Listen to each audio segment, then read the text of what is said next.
নবমীর রাত পেরিয়ে গেছে মানে পুজো কিন্তু টাটা বলে দিয়েছে। চারিদিকে ছোট ছোট প্যান্ডেলগুলোতে বাড়ির পুজোগুলোতে কিন্তু আজকে অলরেডি বিসর্জন শুরু হয়ে যাবে। হ্যাঁ, পাড়ার প্যান্ডেলগুলোতে হয়তো 2-3 দিন পরে, কিন্তু বিদায়ের বাজনা বেজে গেছে।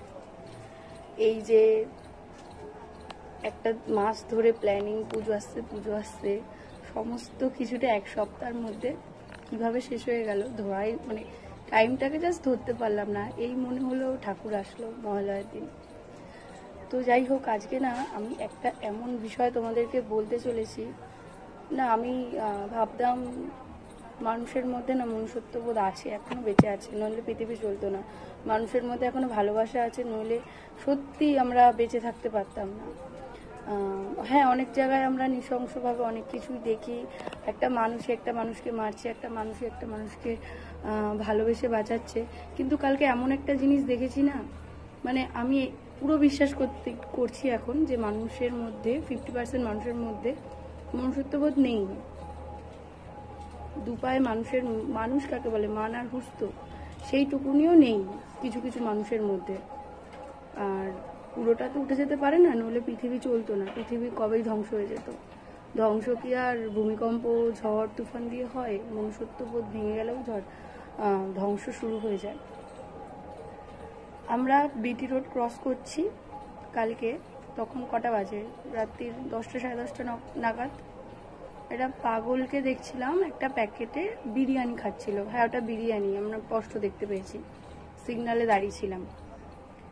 সিগন্যালটা যে মানে গাড়িগুলো যে স্টার্ট দিল না, কিছু দুরন্ত বাইক আসলো, ঠিক আছে, খুব একটা বেশি বয়স না, ওই 20-25-এর মধ্যেই হবে হয়তো। পাগলটা নিজের মতন বসে খাচ্ছিল। তাকে যে পাগল বলছি, সেও কিন্তু কি বলবো, বলাটা উচিত না, তার মধ্যেও মনে হয় বিবেক বুদ্ধি আছে যে সে রাস্তার মাঝখানে খাচ্ছিল না, সে একটা সাইডে বসে খাচ্ছিল, ওই ফুটপাথটা দুটো রাস্তার ক্রসিংয়ের মাঝখানে বসে খাচ্ছিল। কাউকে ডিস্টার্ব করেনি সে, হয়তো কেউ দিয়েছে, আমি বুঝলাম না। ছেলে দুটোর কি হলো, বাইক নিয়ে আসলো, পাগলটার খাবারটার উপরে লাথি মেরে দিয়ে খাবারটা পুরো বিটি রোডে ছড়িয়ে গেল। আর পাগলটা না হতবাক দৃষ্টিতে তাকিয়ে রইল। আর তখন সিগন্যালটা ছেড়ে দিয়েছে ভাই। আর আমাদের হাতে কোনো ক্যামেরা ফোন ছিল না। আমি তখন একটা কথা ভাবলাম, ক্যামেরা না থাকুক, ওই উপরওয়ালার চোখ না ক্যামেরার বাবা। হয়তো সিসিটিভি আছে না আছে দেখ, কিচ্ছু দরকার নেই। ওই যে উপরওয়ালার দুটো চোখ আছে না, তাকে ঠিক এর জবাবটা দিতে হবে।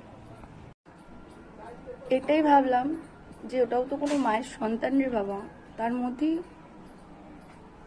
বলছি না, এত অ্যাক্সিডেন্ট হচ্ছে, এত কিছু হচ্ছে, তার মধ্যে কোনো ডিসিপ্লিন নেই। তার মানে যে ছেলে দুটো এরকম করেছে, আমি বুঝে পাই না এরা